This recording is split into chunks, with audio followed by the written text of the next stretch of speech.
नमस्कार and welcome back. आज बड़ी ही मुश्किल से एक साल के बाद देश कपूर जी ने मुझे बड़ी मुश्किल से मिन्नतें डाल डाल के इन्होंने टाइम दिया है। आज छोड़ने वाला नहीं हूँ, क्योंकि रीज़न क्या था। देश कपूर जी ने एक बहुत एनालिसिस किया चाइना के ऊपर कि किस तरह से भारत चाइना को बीट कर रहा है, कैसे मोदी जी के आने के बाद चीज़ें चेंज हुई हैं और कुछ मुद्दे हैं जिसके ऊपर इनकी एक एनालिसिस भी है कि कहाँ पर भारत पीछे है, उसके लिए हमें क्या करना चाहिए, कौन सी पॉलिसी मैटर्स को चेंज करना चाहिए। अगर आप मुझे फॉलो कर रहे हैं तो मैं पिछले 2-3 हफ्ते से बड़ा क्रिटिकली मैं चीज़ों को देख रहा हूँ और देश कपूर जी ने भी वही काम किया। बट इनके पास पॉजिटिव भी है तो कुछ नेगेटिव भी है। दोनों के ऊपर डिटेल में बात करेंगे कि भारत चाइना को उसी के गेम में कैसे बीट कर रहा है और वो कहाँ पे आगे हैं और उसको बीट करने के लिए अब मोदी जी क्या करने वाले हैं। Desh Kapoor ji, thank you so much for finally giving me time today. जैसे मैंने कहा कि बहुत कुछ चल रहा था जीवन में, तो thank you so much for calling me. Sir, आपका एनालिसिस जो आपने पूरा स्टडी किया है चाइना को लेकर कि कैसे मोदी जी के आने के बाद भारत में एक एक स्पीड देखते हैं आप कि कैसे भारत आगे चल रहा है, कहाँ पे हैं हम जहाँ पर आगे चल रहे हैं, जहाँ पे इनको बीट कर रहे हैं और कहाँ पर हम लैग कर रहे हैं। आप दोनों चीज़ें प्लीज सामने रखिए। सो आई थिंक ये चाइना के साथ जो कंपैरिजन है ना, वो बहुत इंटरेस्टिंग है, क्योंकि अगर हम कंपैरिजन करेंगे तो ऐसे करेंगे कि इस जीडीपी लेवल पे चाइना कहाँ था और भारत कहाँ पर है। तो उसको अगर अगर स्टडी करना है तो हमें ये स्टडी करना पड़ेगा कि कितने हाईवेज, कितने हाई स्पीड रेल और कितना इंफ्रास्ट्रक्चर भारत ने बनाया है ड्यूरिंग द मोदी टाइम, और कितना चाइना ने बनाया था उस कुछ समय। तो वो अगर देखेंगे तो हमें समझ में आएगा कि सिचुएशन जो है ना, as far as the infrastructure is concern, वो that is very very different. वो भारत काफी पीछे है, उसमें कोई शक नहीं है। सेम स्टेज पे जब वो भारत जहां पर है इस समय, सेम स्टेज पे चाइना जो है वो भारत से बहुत आगे था। तो वो एक चीज बिल्कुल सही है, वो that like one has to like understand कि उसमें कोई शक नहीं है। दूसरी जो चीज है, जो भारत जिस स्टेज पे और एक सेम स्टेज पे जहां पर आगे है, वो है कि जो डिजिटल जो इंफ्रास्ट्रक्चर है वो भारत काफी आगे है, इन द सेंस के जो ग्लोबल रियल टाइम पेमेंट्स जो होती हैं, 49% of all global real time payments are actually done through UPI. China की बहुत सारा कुछ उसका उस समय कैश पे था। एंड बैंकिंग जो है इस समय भारत की बहुत ज़्यादा एक्सपैंड की है, राइट। एंड सोलर जो है इस समय भारत का, compared to say 2013 at the same comparative state, Bharat is like much further ahead. Data is also like much cheaper. All China में उस समय costlier था। ऐसे ही बड़े सारे और वो comparisons हैं, right? इंडिया का जहाँ तक चाइना का सवाल है, China as like when it comes to the products or infrastructure, China के पास एक अथॉरिटी है जो वो एक्सरसाइज करती है उसकी गवर्नमेंट। वो अथॉरिटी डेमोक्रेसी में आती नहीं है। So when it comes to building something really big, at that China हमेशा ही आगे रहेगा सेम उसमें। बट जहां तक बात आती है कि कैसे कोई स्ट्रेटेजिक इंफ्रास्ट्रक्चर बनाना है जो वाकई में बहुत डिफरेंट है, जैसे यूपीआई का है, अब एआई का है। अब अगर मैं एआई की बात करूं तो बड़े लोग कहते हैं कि भारत बहुत पीछे है, यूएस और चाइना बहुत आगे है भारत से। मैं इसको डिफरेंट तरीके से देता हूं। देखो, एक तो ये है कि भारत और चाइना का जो बेसिक मूल अंतर है वो ये है कि China is almost like a monolithic now in terms of belief system and language. उन्होंने जानबूझ के ऐसा बनाया है मतलब through cultural revolution and all that, उन्होंने जानबूझ के ऐसा बनाने की कोशिश की। अब भारत में इतनी सारी लैंग्वेजेस हैं, इतने सारे कुजीन्स हैं, इतनी सारी चीजें हैं, आप उनको कैसे इकट्ठा करोगे? तो यूएस ने एक पॉलिसी, मतलब पॉलिसी क्या, एक डायरेक्शन ली एआई में, वो थी लार्ज लैंग्वेज मॉडल्स की। Large language models which require a lot of investment, lot of power, lot of water, lot of infrastructure. वो उनका एक मॉडल है, राइट? मतलब अगर आप वो बड़ा अच्छा उसने बोला था, वो अरविंद कृष्णा जो आईबीएम के जो सीईओ हैं, उन्होंने कहा कि देखो ऐसा है कि करंट जो अगर पूरे एआई कंपनीज जो हैं यूएस में, अगर उनको हम देखें तो टोटल इन्वेस्टमेंट जो है उनके लिए, मतलब 100 गीगावाट्स के लिए अराउंड 8 ट्रिलियन है। $8 trillion of investment in AI कहता है। और अगर उसको देखो, that is almost equivalent to the total GDP of Germany and Japan put together. दोनों को इकट्ठा करें, उतनी जीडीपी, लाइक उतना वो अमाउंट इन सारी कंपनीज ने, अगर गूगल, माइक्रोसॉफ्ट, इन सबको ले लें, उन्होंने इन्वेस्ट किया एआई में। उसका सिर्फ फाइनेंशियल कॉस्ट ही जो है ना, वो $800 बिलियन है एक साल का। $800 बिलियन कौन सी कंपनी कमा रही है एआई की? वो नहीं कमा रहे। ये तो सिर्फ फाइनेंशियल कॉस्ट है, बाकी कॉस्ट को छोड़ दो अभी, और प्रॉफिट तो छोड़ ही दो। तो वो एक बबल है जो वो बढ़ाए जा रहे हैं। और दूसरी तरफ है चाइना। चाइना भी लार्ज लैंग्वेज मॉडल्स के पीछे गया है। लार्ज लैंग्वेज मॉडल्स में क्या होता है कि you build a large model जिसमें एक उन्होंने डेटा के ऊपर उसको ट्रेन किया है, और एक ग्लोबल एवरेज आंसर्स, ग्लोबल मतलब हर चीज पे एक ग्लोबल एवरेज निकाल देता है वो। मतलब अगर आप किसी सिविलाइजेशन के बारे में अगर पूछ रहे हो या कोई क्वेश्चन पूछ रहे हो, तो उस सिविलाइजेशन के बारे में नहीं होगा, वो ग्लोबल आंसर होगा। जैसे हम कभी बात करें अगर, तो वो सोचता ऐसे है जैसे एक ब्रिटिश वो इंग्लिश लैंग्वेज का एक इंसान सोचता है। अगर हम उसको तमिल में अगर कोई क्वेश्चन पूछे, वो तमिल को इंग्लिश की लैंग्वेज से सोच के फिर वो ट्रांसलेट करेगा। भारत का डायरेक्शन बिल्कुल अलग गया। भारत का डायरेक्शन था स्मॉल लैंग्वेज मॉडल्स, एसएलएम्स। सो भारत ने कहा देखो ऐसा है, हम एक डाइवर्स कंट्री हैं, हमारे पास इतना इंफ्रास्ट्रक्चर नहीं है, हम छोटे छोटे मॉडल्स बनाएंगे जो हर जगह के लिए बिल्कुल सही बैठेंगे। तो जैसे कंपनीज हैं या कोई सेक्टर्स हैं या कोई लैंग्वेजेस हैं, उन लैंग्वेजेस के लिए, उन सेक्टर्स के लिए, उन कंपनीज के लिए, या उन सेक्टर्स लार्ज जो एरियाज हैं उसके लिए small language models are perfect. वो काम करते हैं और बहुत अच्छा काम करते हैं। तो भारत का डायरेक्शन अलग था और चाइना का डायरेक्शन अलग था इसमें। अब ये आगे आने वाली दुनिया बताएगी कि किसका मॉडल ज्यादा चला। मेरा ये अंदाज है कि भारत का जो डायरेक्शन है that is far better than the direction of the large language models which China and US have. US is the most inefficient way of doing it. China का is a more efficient way of doing AI. ये मैं मानूंगा। तो भारत का वो तरीका ही अलग है, वो है ही किसी और रोड पे, वो सेम रोड पे है ही नहीं दोनों। तो भारत का काम करने का तरीका हमेशा अलग रहा है। यूपीआई में भी अलग था, वो जो जैम मॉडल था, वो जनधन और आधार वगैरह, वो भी अलग था। तो उसमें भारत ने स्केल अप किया है for normal people, for the poor people जिनके पास बैंक अकाउंट थे ही नहीं, उनको बैंक अकाउंट दिया है और उस बैंक अकाउंट के बाद उनको पैसे दिए हैं। अब ये चीज आई डोंट थिंक चाइना में लाइक ऐसा कभी हुआ है।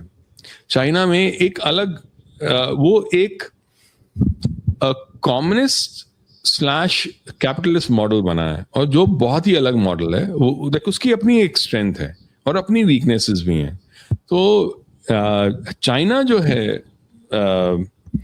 मेरी नज़र में बहुत तेजी से और बहुत जल्दी इसलिए आगे बढ़ा है इन सब चीज़ों में बिकॉज उसके पास एक अथॉरिटी थी, जो अथॉरिटी एक डेमोक्रेसी में कभी हो नहीं सकती। तो सिर्फ वहीं भारत आगे बढ़ा है जहां पर भारत की गवर्नमेंट अपने आप डिसीजन कोई ले सकती थी। वो जाके ये जो है इंफ्रास्ट्रक्चर, रोड्स, वो सब चीजें जो हैं, वो बहुत सारी चीजें या तो स्टेट सब्जेक्ट होती हैं या कॉन्करेंट लिस्ट पे होती हैं। तो आप बहुत तेजी से बहुत जल्दी इतना बड़ा चेंज नहीं कर सकते। मतलब अगर आप भारत में आजकल देखो ना, तो आप देखोगे कि जो हाईवेज है ना, जो इंटरस्टेट हाईवेज हैं, वो बेटर हुए हैं, बट इंट्रा सिटी जो इंफ्रास्ट्रक्चर है वो अभी भी खराब है। सारी रोड्स खराब है। अब गुड़गांव में अगर बारिश होती है तो पानी भर जाता है, पर जो वो दिल्ली चंडीगढ़ वाली रोड है वो बिल्कुल परफेक्ट है, वो बिल्कुल सही चलती है, बहुत अच्छा है वो बना हुआ है। ऐसे ही बॉम्बे पुणे वाली रोड है, बहुत अच्छी बनी हुई है।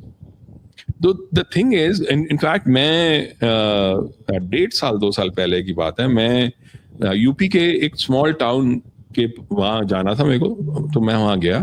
वो हाईवे इतना बढ़िया बना हुआ है, पर प्रॉब्लम ये है कि वहां गाय भैंसे भी चराने के लिए लोग आ जाते हैं। अब उनको नहीं रोक सकते इतनी आसानी से। तो इंफ्रास्ट्रक्चर बना है, पर आप उस टाउन और सिटीज में जो हो रहा है उसको आप कैसे बदलोगे? वो तो तभी बदलेगा जब उस जगह के लोग बदलेंगे। तो अब यही अगर चाइना में होता तो वो तो एक पक्का वो बैन लगा देते सीधा। बैन नहीं लेते, यहाँ पहले किडनी निकालते हैं फिर टांग देते हैं। इसलिए चाइना में किडनी ट्रांसप्लांट 1 लाख रुपए में हो जाती है और एक के साथ एक फ्री मिलती है। तो अच्छा। आपको समझ आएगा कि एक के साथ एक फ्री मिलती क्यों है। एग्जैक्टली। तो वो मेरे को लगता है। और ना ये अब मैं जो बोल रहा हूँ, वो जो बोलने जा रहा हूँ, वो आई थिंक वो काफी लोगों को पता नहीं ठीक लगे ना लगे, बट मेरी नजर में चाइना जो है it is like a circular economy, in the sense के पैसा आ रहा है तो पैसा लग रहा है। मतलब अगर जो गवर्नमेंट है, मैं बहुत साल पहले की बात है, 15 साल पहले, जब मैं ग्रोसरी करने जाता था, तो मैं अक्सर अपने दोस्तों से मजाक करता था कि देखो, मेरा जो ग्रोसरी बिल है उसका 40% जो अमाउंट है वो सीसीपी पे करता है, क्योंकि वो सब्सिडाइज किया हुआ है सारे के सारे जो फैक्ट्रीज वगैरह हैं, जिससे ये वॉलमार्ट और मेसीज और टारगेट वगैरह में वो सारा माल आता है। तो वो उन्होंने सब्सिडाइज किया हुआ है, इसलिए बहुत सस्ते में यहाँ पहुंच जाता है। सेम चीज यहाँ नहीं हो सकती। मतलब भारत और चाइना में कोई खास अंतर नहीं है in the labour rates and the other things. The main difference is economies of scale. आप इतनी बड़ी फैक्ट्री अगर बना लो जो पूरी दुनिया को केटर करती है, you can pick up the entire market yourself. आप पूरी मार्केट को फ्लड कर दोगे। मेरा एक दोस्त था, उसकी लेथ वगैरह की मशीन्स होती थी उस समय, करीब 15-18 साल पहले। उस बेचारे को अपनी पूरी फैक्ट्री बंद करनी पड़ी भिवाड़ी में। मैंने पूछा क्यों? कहता है कि मेरी जितनी कॉस्ट प्राइस है ना, उतनी चाइनीज कंपनीज की सेलिंग प्राइस है यहाँ पे, उससे भी कम। कहता है मुझे समझ में नहीं आता हाउ इज दैट हैपनिंग। जब वहां गया तब उसको समझ में आया कि इतनी बड़ी वो है factory, I can't compete with them. तो उसको अब यहाँ क्या होता है, यूएस में या इंडिया में, आप जाते हो बैंक से पैसे लेने के लिए, बैंक कहता है आपकी रिपोर्ट कहाँ है, आप दिखाओ, आपकी प्रॉफिटेबिलिटी क्या है, आरओआई क्या है, आपका वो पूरा वो बैलेंस शीट और वो प्रॉफिटेबिलिटी दिखाओ। वो दिखाते हैं, अगर फाइनेंशियली अगर वायबल होता है तो उसको लोन मिलता है, तो वो आगे बढ़ता है। इवन अगर आप स्टॉक मार्केट से पैसे उठाने जाते हो, स्टॉक मार्केट में भी पूरा प्रोस्पेक्टस में आपको देना पड़ता है।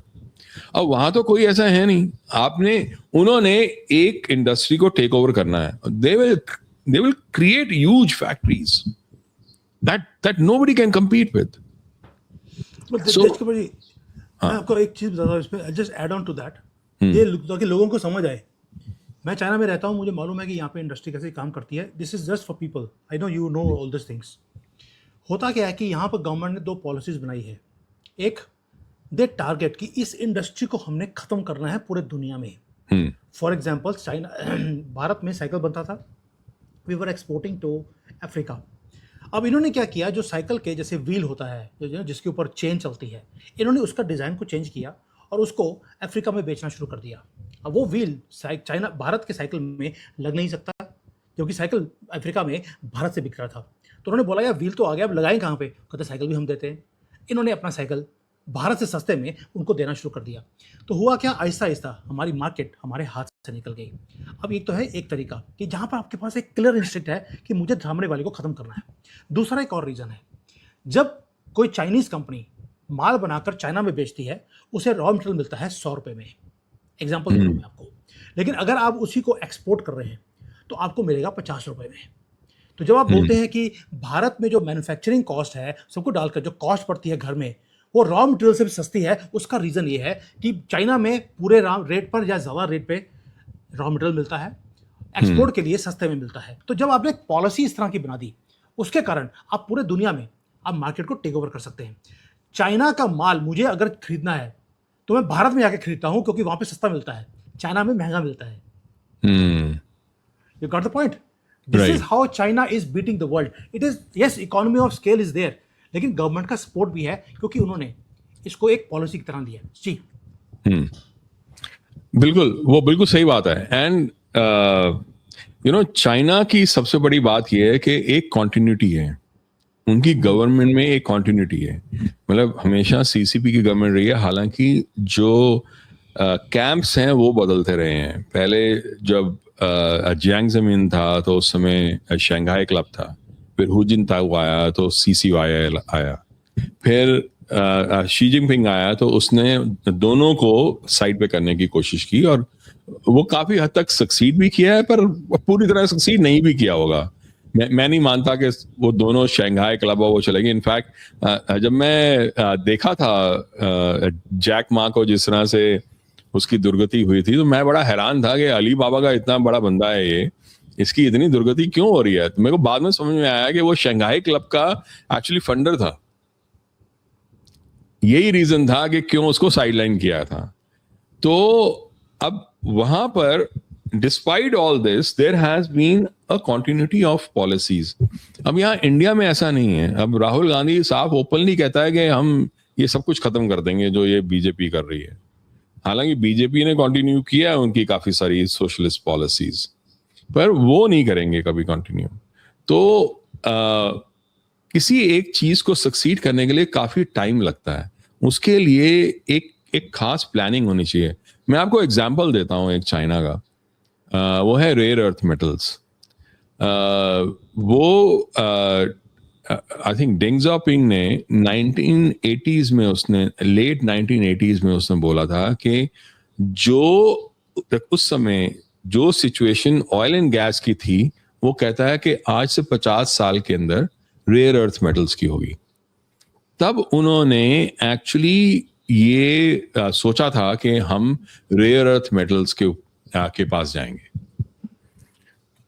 तो तब से they have been working on all this for a long time. That is why उन्होंने, और तो दो चीजें इसमें, एक तो ये है कि आप रेयर अर्थ मेटल्स का जो माइंस हैं और जो उसकी प्रोडक्शन है उसके ऊपर आप कब्जा करो या उसको वो कंट्रोल में रखो। एक तो वो है। दूसरा है कि वो रेयर अर्थ मेटल्स जब आप निकालते हो तो उसको प्रोसेस कैसे करना है। वो प्रोसेसिंग जो है वो चाइना ऑलमोस्ट 90% कंट्रोल करता है इस समय, और उसकी प्रोसेसिंग के लिए प्लांट लगाना इतना आसान नहीं है, क्योंकि चाइना में actually government can go against the climate environmental जो नीड्स हैं, वो कैसे भी करके प्लांट लगवा लेगी और उसको आगे बढ़ा देगी, पर यूएस में नहीं हो पाएगा। अगर यूएस में और यूरोप में तो खास तौर पे नहीं हो पाएगा, तो आप करोगे क्या। तो इसीलिए China is far ahead of the rest of the world. तो पर ये इसलिए हुआ क्योंकि जो सपना, जो इमेजिनेशन डेंग ज़ाओपिंग की थी 1980s में, वो आज फलीभूत हो रही है। वो तो ये तब होता है जब एक कॉन्टिन्यूटी होती है। भारत में वो कॉन्टिन्यूटी है नहीं। पहले तो भारत के लिए सोचने वाला कोई नहीं है। मतलब भारत कैसे पूरी दुनिया को कंट्रोल करेगा वो सोचने वाला कोई नहीं है। 2014 से पहले तो कोई पूरी तरह हमारी जो गवर्नमेंट थी वो सेल पे होती थी, पूरी तरह सेल पे थी। कोई भारत के लिए कहाँ सोचता था? तो ये सब करना इतना आसान नहीं है. The only reason why Modi government has been able to do so much, वो सिर्फ इसलिए है क्योंकि मोदी गवर्नमेंट पिछले 3 इलेक्शंस जीती है. तो ये सोच सकती है कि आगे 2047 तक हम क्या करेंगे. बिल्कुल सही कह रहे हो, ये सोच सकते हैं कि क्या करेंगे, बिकॉज एक कॉन्टिन्यूटी है. लेकिन आपको एक मैं डिफरेंस बताता हूँ. जैसे आपने बोला कि चाइना में और भारत में डिफरेंस क्या है, आपको एक लाइन में समझ आएगा. मोदी जी ने बोला अमृतकाल, अगले 25 साल का बजट हमने आज से बनाना शुरू कर दिया. चाइना ने 3000 साल लगाए चाइनीज वॉल को बनाने के लिए. 3000 साल. देखिए सिविलाइजेशन अगर हम कहते हैं कि 5000 साल पुरानी है, उसमें 3000 साल इन्होंने एक वॉल बनाने में कर दिया कि हम अपनी कंट्री को सेव करने के लिए हमें एक वॉल बनानी पड़ेगी. तो ये डिफरेंस है. हम पहली बार है, पहले तो बजट बनता था एक महीने का या 1 साल का, आज 25 साल का बनना शुरू हो गया. आज भी हम चाइना से पीछे क्यों हैं? क्योंकि हम पॉलिसी बना रहे हैं 25 साल की, जबकि चाइना पॉलिसी बनाता है अगले 3000 साल की. दैट इज अ डिफरेंस जी. वो बिल्कुल सही बात है. इनफैक्ट वो उन लोगों को भी आगे लेके आता है. मतलब वेन जाओ जो था, वो प्रीमियर था, वो 10 साल तक रहा प्रीमियर. वो जियोलॉजिस्ट था. उसकी जो एक्सपर्टीज जो थी वो थी इसी में थी, लाइक मिनरल एक्सप्लोरेशन में. तो सेम जो हम अभी रेयर अर्थ मेटल्स की बात कर रहे थे, वो पूरी तरह से उन्होंने उसको कॉर्नर करने का तब से उन्होंने सोच लिया था. वो ऐसे एक एक चीज उठाते हैं, जैसे आप कह रहे थे, वो आपने एग्जाम्पल दिया अफ्रीका और उसका. आज जो है इतना बड़ा इंटरेस्टिंग ऑब्जर्वेशन था इसका. वो कौन सा वो राइटर है जिसने फ्लैट अर्थ लिखी थी, द वर्ल्ड इज फ्लैट, मेरे को याद नहीं आ रहा उसका नाम क्या है. Like you know whom I'm talking about, वो अमेरिकन राइटर. yes. तो उसने बोला था कि वो चाइना होके आया and then he came back and said कि चाइना का जो स्ट्रेंथ है ना, वो ये है कि एक टाइम में करीब 5 या 6 बड़ी बड़ी कंपनीज एक ही इंडस्ट्री में आती हैं और उस पूरे वो इंडस्ट्री के अंदर इतने सारे कैचमेंट कंपनीज बन जाती हैं जो OEMs टाइप होती हैं, जो उसको फीड करती हैं. Ultimately at the end of the day सिर्फ 2 या 3 मेजर कंपनीज बचती हैं, बट जो स्केल वो पैदा कर देती हैं, वो स्केल आप मैच नहीं कर सकते यहाँ US में. मतलब जो EV कार्स जो हैं, जो चाइना बना रहा है, अब US बहुत देर तक उसको मैच नहीं कर पाएगा, बिकॉज US के पास वो स्केल नहीं होगा जो चाइना के पास है. वो सिर्फ इसलिए रुक सकता है क्योंकि आप उसके ऊपर टैरिफ लगा रहे हो या आप उसको फिजिकली रोक रहे हो. वरना अगर ये ओपन मार्केट होता तो अब तक चाइना की कार्स जो हैं US को टेक ओवर कर चुकी होती, क्योंकि उनके पास उन्होंने हर इंडस्ट्री में इतना तेजी से उन्होंने वो हासिल किया है अपना मुकाम कि आप उसको सिर्फ फिजिकली रोक सकते हो. आप उसको एक ओपन कंपेटिटिव सिचुएशन में आप नहीं रोक सकते. And the same thing is happening in technology also. आपने बहुत रोकने की कोशिश की कि NVIDIA के जो चिप्स हैं उसके पास ना जाएं ताकि वो AI में आगे प्रोग्रेस ना कर पाए. पर क्या हुआ? अल्टीमेटली उसके मॉडल्स जो हैं, वो अभी किमी निकाला है उसने, वो they are competing with Google's model and the rest of the models. आप कहाँ तक रोकोगे उसको? तो द थिंग इज के लाइक अल्टीमेटली अगर किसी चीज पे अगर फोकस किया जाए जैसे चाइना करता है, देन दे कैन, एंड अगर उनके पास अथॉरिटी हो जैसे चाइना की गवर्नमेंट के पास है, तो वो कुछ भी कर सकती है. भारत के अंदर भी फोकस है, पर भारत की गवर्नमेंट के पास वो अथॉरिटी है नहीं. चाइना ने और एक और बात यह है कि भारत के अंदर जो सबवर्जन है, जो सबवर्सिव एलिमेंट्स हैं बिकॉज ऑफ डेमोक्रेसी, वो बहुत ज्यादा है. मैं तो ये मानता ही नहीं कि भारत के पास एक पॉलिटिकल ऑपोजिशन है. भारत के पास कोई पॉलिटिकल ऑपोजिशन है ही नहीं. सब एंटी नेशनल है, सब भारत के खिलाफ है. तो अब ऐसी सिचुएशन जो भारत को बेचने को हमेशा तैयार बैठे हैं, अब चाइना में ऐसा हो नहीं सकता। अब वो जनरल अगर उल्टी सीधी बात करेगा उनको पर्च कर देंगे। Most of the generals have been purge in the last 2-3 years, because of corruption. तो करप्शन के नाम पे सबको साफ कर दिया उन्होंने।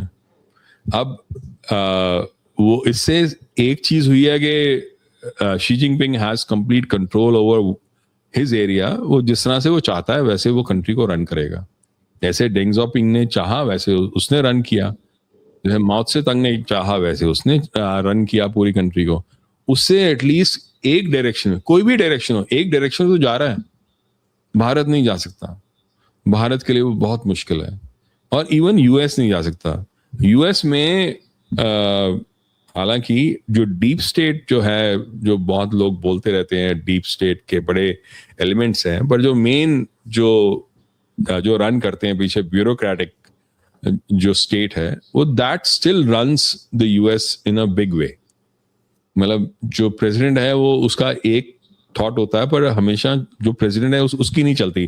और इसका बहुत अच्छा एग्जांपल बाइडेन अपना नाक नहीं साफ कर सकता था। वो देश क्या चलाएगा? देश वो खाक चलाएगा।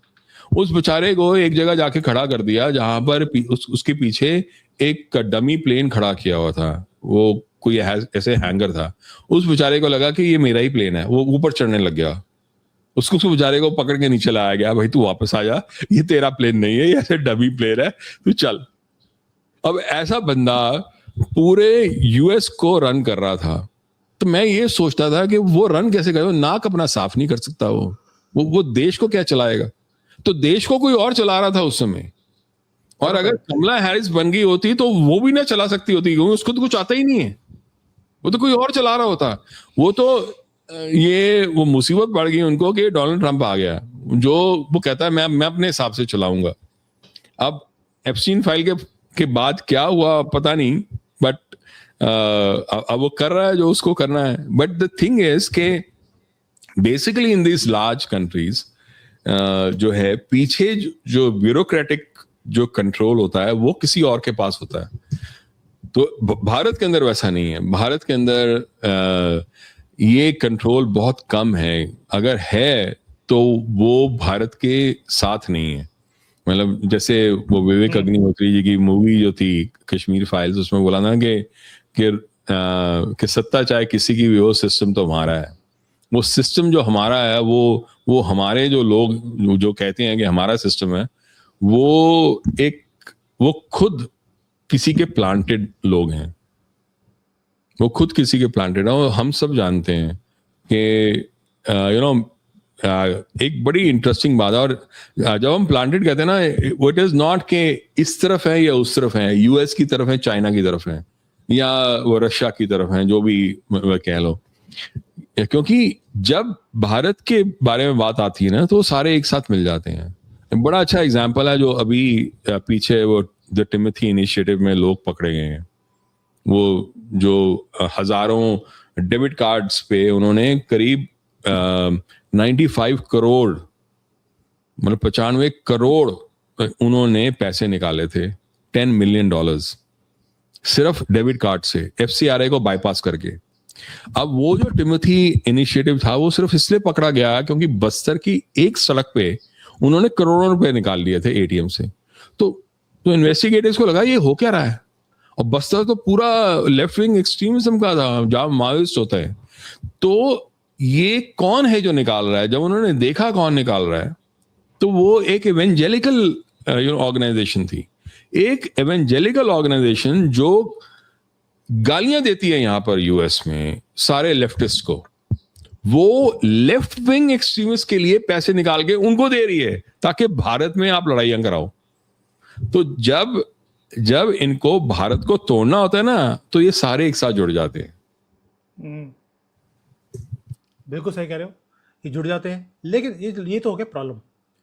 आखिरी क्वेश्चन, मुझे मालूम है वीडियो लंबा हो गया, इतना लंबा वीडियो ना आप बनाते हो ना मैं बनाता हूँ, लेकिन पहले बोला है बड़ी मुश्किल से हाथ लगाए आए हो तो छोड़ूंगा नहीं। नाउ यू टेल मी, ये तो समझ आ गया कि प्रॉब्लम क्या है, ये भी समझ आ गया कि कहाँ पे हम आगे चल रहे हैं।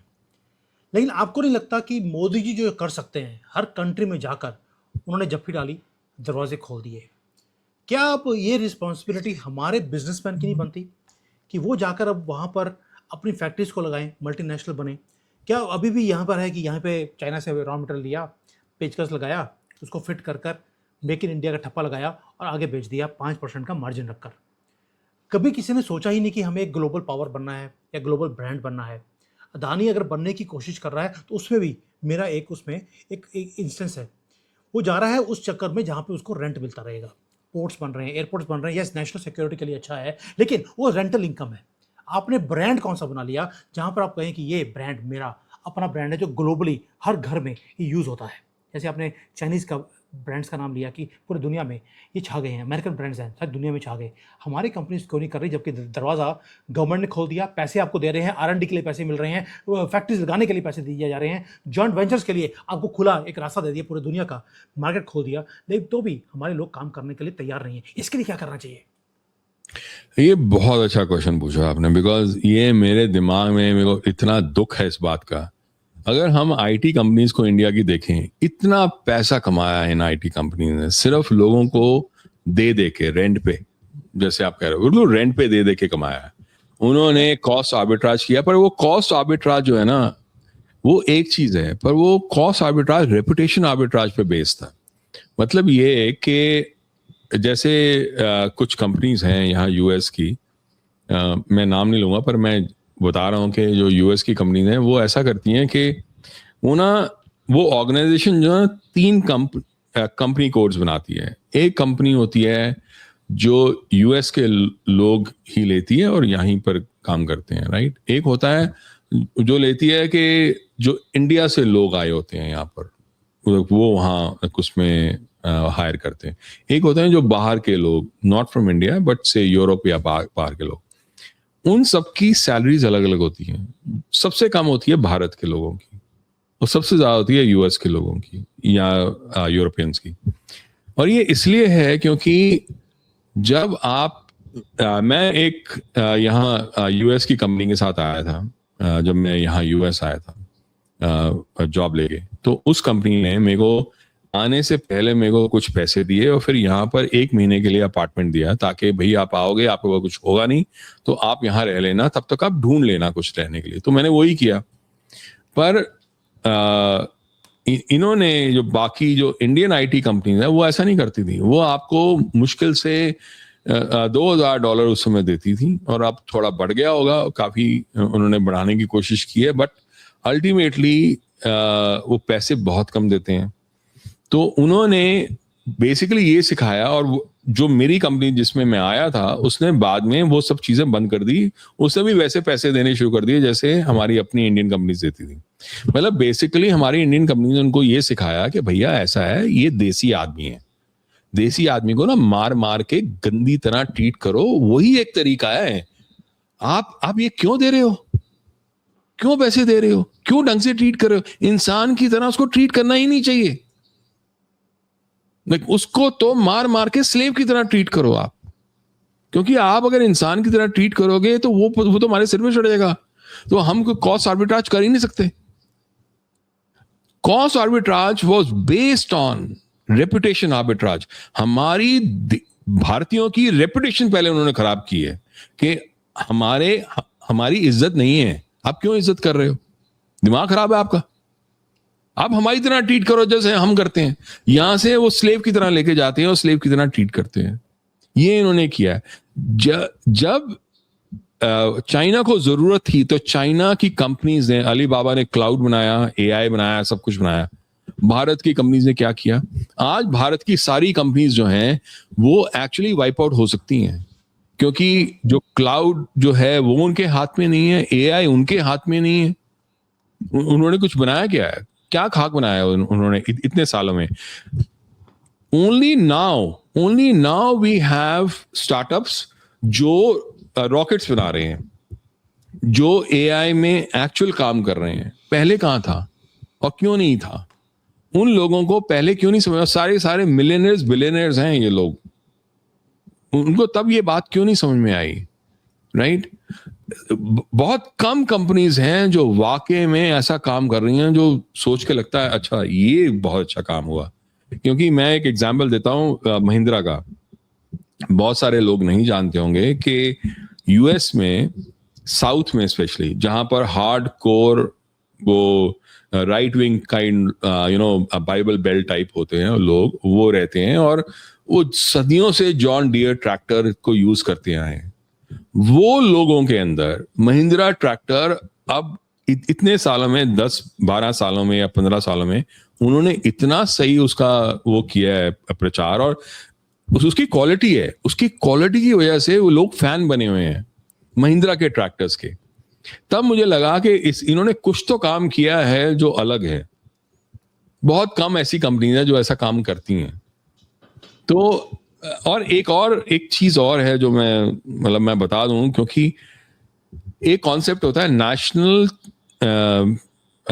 Champion corporation. National champion corporation होती हैं वो कंपनीज जो किसी देश के स्ट्रेटेजिक इंटरेस्ट के साथ लिंक्ड होती हैं। जैसे कोक है, आईबीएम है, ऐसे अभी गूगल है। ये जो यूएस का जो स्ट्रेटेजिक इंटरेस्ट है उसके साथ लिंक्ड है।